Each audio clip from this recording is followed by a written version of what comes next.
मैं भारतीय जनता पार्टी को इस जीत के लिए बहुत बहुत बधाई देता हूं और मैं उम्मीद करता हूं कि जिस उम्मीद के साथ और जिस आशा के साथ लोगों ने उनको बहुमत दिया है वो उन सभी उम्मीदों और आशाओं पे पूरा उतरेंगे। সেই প্রাচীন প্রবাদ যে এত নির্মম হয়ে ফিরবে কে জানতো। দেরিতে হলেও দিল্লি যার দেশ তার এই তত্ত্বে পদ্ম ফোটালো বিজেপি। ২৬ বছর পর আবারও রাজধানীর দখল নিল ভারতীয় জনতা পার্টি। ১৯৯৮ সালে শেষবার সুষমা স্বরাজের নেতৃত্বে দিল্লিতে রাজ করেছিল বিজেপি। ২৬ বছর পর আপ সাফ করে দিল নরেন্দ্র মোদীর দল।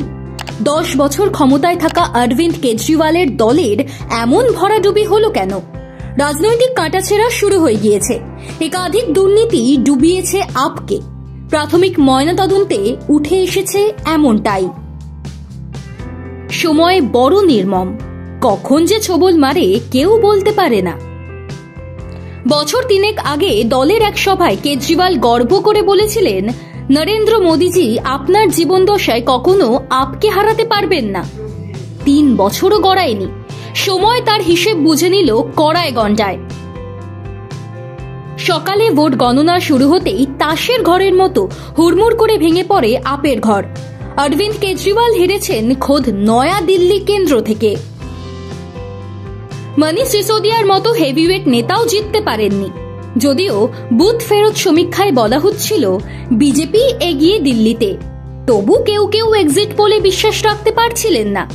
আপের এমন অপ্রত্যাশিত ভরাডুবির পিছনে বেশ কিছু কারণ খুঁজে পাওয়া যাচ্ছে। স্বাস্থ্য ও শিক্ষা দিয়েই দিল্লিতে ক্ষমতায় এসেছিল আপ। এই ক্ষেত্রেই দুরন্ত কাজ করেছিল কেজরিওয়ালের দল। ২০১৫ ও ২০২০ সালের ভোটে তার ছাপও পড়েছিল ভোট বাক্সে। কিন্তু গত কয়েক বছরে বারবার স্বাস্থ্য ও শিক্ষা ক্ষেত্রে একাধিক দুর্নীতির প্রসঙ্গ উঠে এসেছে, যা আপকে জর্জরিত করেছে।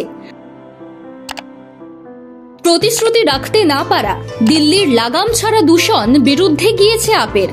দিল্লির বিধানসভা ভোটের প্রচারে কেজরিওয়ালের শীষ মহল ছিল আলোচনায়। মুখ্যমন্ত্রী থাকাকালীন নিজের বাসভবন ঢেলে সাজানোর জন্য কোটি কোটি টাকা খরচ করেছেন, এমনই অভিযোগ ছিল। শুধু তাই নয়, নয়া পানীয় নীতিও বিপাকে ফেলে দিয়েছিল আপকে। পুরো রাজ্যটাই মদ্যপ হয়ে যাবে, এত দুর্নীতির কোনো জবাবই দিতে পারেনি আপ। বিজেপি কার্যত ধুয়ে দিল কেজরিওয়ালের দলকে। কেন বিজেপিতে আস্থা রাখল রাজধানী?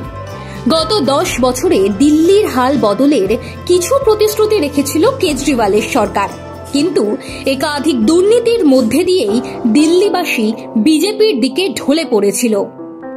প্রথমত, দিল্লি কেন্দ্রশাসিত অঞ্চল। কেন্দ্রে ক্ষমতায় থাকা বিজেপির যাবতীয় কার্য প্রক্রিয়া চলে রাজধানী থেকেই।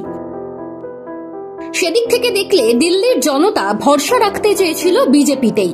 কেন্দ্রে প্রায় ৫ বছর ক্ষমতায় থাকবে মোদীর দল। ফলে দিল্লিতে বিজেপি সরকার এলে ডাবল ইঞ্জিন চলবে। এতে রাজ্য হিসেবে দিল্লির উন্নয়ন আরো বেশি সম্ভব বলেই বিশ্বাস জনতার। আর জনতার বিশ্বাসই প্রতিফলিত ভোটের ফলে। ২৬ বছর পর আবারও দিল্লি দখল করে নিল বিজেপি।